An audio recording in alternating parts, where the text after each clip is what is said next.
Hello साथियों, मैं सौरभ कुमार सिंह और लगातार शिक्षक बहाली के मुद्दे पर कई खबरें जो है वो लगभग अब क्लियर हो गई है। लोगों के मन में जो शक थी कि क्या होगा, नहीं होगा, और जो प्रोटेस्ट का जो नतीजा था कि सप्लीमेंट्री रिजल्ट को लेकर, तो ये बात अब जो बातें क्लियर हुई है कि न्यूज़पेपर के माध्यम से या कई यूट्यूबर या कई न्यूज़ चैनल के माध्यम से कि जो रिजल्ट है सप्लीमेंट्री रिजल्ट प्रथम फेज की बहाली को लेकर वो मात्र 4700 ही आ रहा है। कहने का मतलब कि शिक्षा विभाग की तरफ से जो पहले जो सीटें की गई थी सूची, उसी सीटों पर बीपीएससी जो है अपना जो तैयारी है वो कर रही है और उम्मीद करते हैं कि आज ऐसे कल तक सप्लीमेंट्री रिजल्ट जो है वो निकल जाएगा। निश्चित रूप से अब जो बातें हैं कि क्या होगा, नहीं होगा, तो एक बात आप लोग जान लीजिए कि जो चीज़ें आपके मन में है, सवाल है कि जब लगातार चेयरमैन से ट्वीट कर रहे थे कि ड्रॉप आउट स्टूडेंट फर्जीवाड़े तरीके से जो बाहर हुए वो, या एक से मल्टीपल सीटों पर जो जिन्होंने ज्वाइन नहीं किया है वो जो सीटें खाली रह गई है, तो 40,000 से ज़्यादा पद खाली थे। जैसा कि सबको पता है कि जो न्यूज़पेपर के माध्यम से या सोर्स से जो पता चल रहा था, स्पष्ट थी कि लगभग 1,20,000 में 1,10,000 ही प्रोविजनरी रूप से पहले ज्वाइन किए। उसके बाद धीरे धीरे जो है सीट जो है लोग ज्वाइन नहीं करते गए और लास्ट तारीख जो डेट जो था वो 30 तारीख तक, यानी कल ही तक था।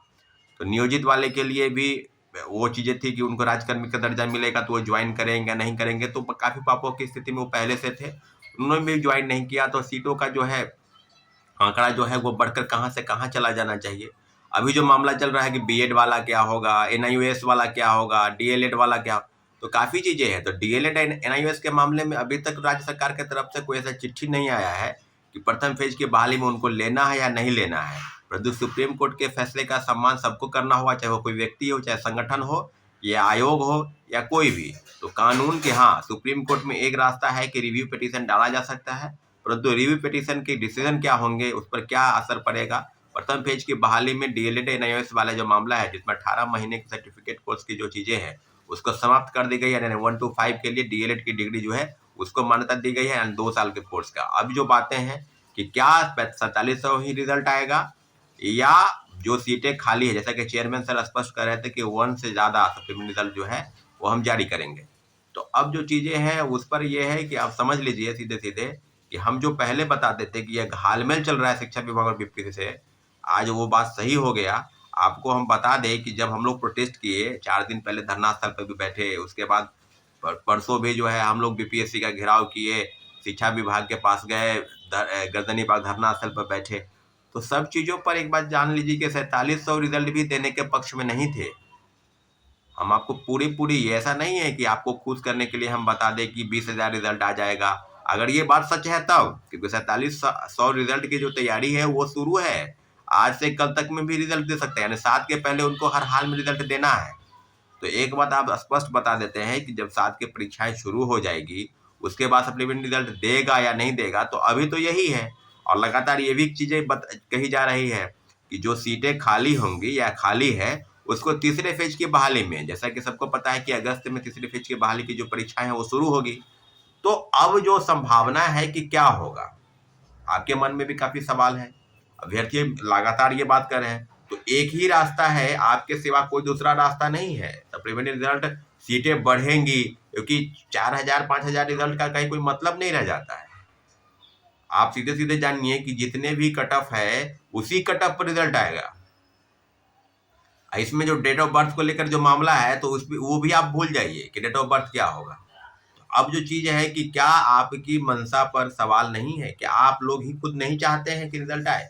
सिर्फ आप घर बैठे रहेंगे या सिर्फ कमेंट करेंगे और ट्वीट करेंगे तो उससे नहीं होने वाला है। आपको आना पड़ेगा, बीपीएससी और शिक्षा विभाग का चक्कर लगाना पड़ेगा, और सारी तैयारी अगर है तो आप लोग को बता दें कि हम बातचीत कर रहे हैं कल, कल नहीं तो फिर मंडे के दिन, क्योंकि रिजल्ट आ जाएगा तो फिर अब कुछ नहीं होने वाला है। उसके पहले आप एक जोरदार आंदोलन शिक्षा विभाग और बीपीएससी के पास करें, क्योंकि अगर नहीं करते हैं तो 4700 जो रिजल्ट है वो, जो अगर बात ये सच है तब 4700 रिजल्ट देने की तैयारी है, तो 4700 रिजल्ट वो दे देगा। लेकिन इतना जरूर है कि जितने भी लीडिंग पेपर ने जिसने इस न्यूज को प्रकाशित किया है वो काफी रेप्यूटेड पेपर है, चाहे वो कोई भी हो। परंतु हम मुझे लगता है कि 4700 रिजल्ट को लेकर जो भी तैयारी चल रही थी उस बात पर पक्की मुहर है। बीपीएससी और शिक्षा विभाग के बीच जो बातचीत हो रही है, जो 4700 रिजल्ट देने को लेकर, उसी की तरफ वो कदम बढ़ा रहे हैं। परंतु आपके पास अब एक ही रास्ता है कि आंदोलन के सिवा आपको दूसरा रास्ता नहीं बचा है। हम लगातार बोल रहे थे कि आप लोग भारी की सारी संख्या में आए, लेकिन उस बार भी लगभग 150-200 लोग ही आए। तो अब उम्मीद करते हैं कि कम से कम 5,000 की संख्या में, अगर आपको चाहिए या बिहार के किसी भी कोने में है और अगर आपको डेट फिक्स होता है तो सबको पता होता है कि आज आंदोलन है, आज ये है। तो सिर्फ न्यूज देखने से काम अगर चलेगा तो फिर आप घर बैठे हैं, घर बैठे ही रहिए, कोई बात नहीं। अगली जो तैयारी है थर्ड फेज की, सेकेंड फेज की, उसी में आप लगे रहिए, फिर वही होगा। फिर वही होगा, 1,70,000 का 1,20,000, 1,20,000 का 80,000, 80,000 में 40-42,000 नियोजित शिक्षक ही हैं, तो नए कितने लोगों को नौकरी मिला, ये बात आप जान लीजिए। 14,000 जो है दूसरे प्रदेश के लोग यहाँ पर नौकरी करने आए। तो आप समझ सकते हैं कि उसकी क्या स्थिति है।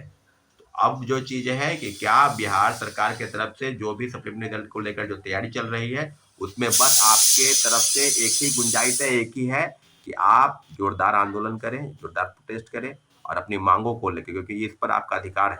और रिजल्ट जो है तमाम जगह पर, चाहे 1 to 5 हो, चाहे 9-10 हो या 11-12, टीजीटी, पीजीटी और टीआरई सब में पोस्ट खाली है। तो फिर शिक्षा विभाग इस तरह का खेल क्यों खेल रही है? स्पष्ट है कि इन इन दोनों अधिकारियों के फर्जीवाड़े के कारण ही बिहार में इतने बड़े जो है बड़े पैमाने पर घोटाला जो है, इसको कहा गया है सीट का घोटाला भी आप कह सकते हैं। ये सीधे सीधे सीट का घोटाला है और कुछ नहीं है। सीटों को बचाने का षड्यंत्र चल रहा है और लगातार जो 1,20,324 का जो ढिंढोरा पीट रही है बिहार सरकार, उस पर सीधे सीधे आप समझ सकते हैं कि सीधे सीधे घोटाला की बात है और कुछ नहीं। इसलिए आपसे आग्रह है कि आप जिस भी दिन आंदोलन तय हो, उस दिन भारी से भारी संख्या में आएंगे।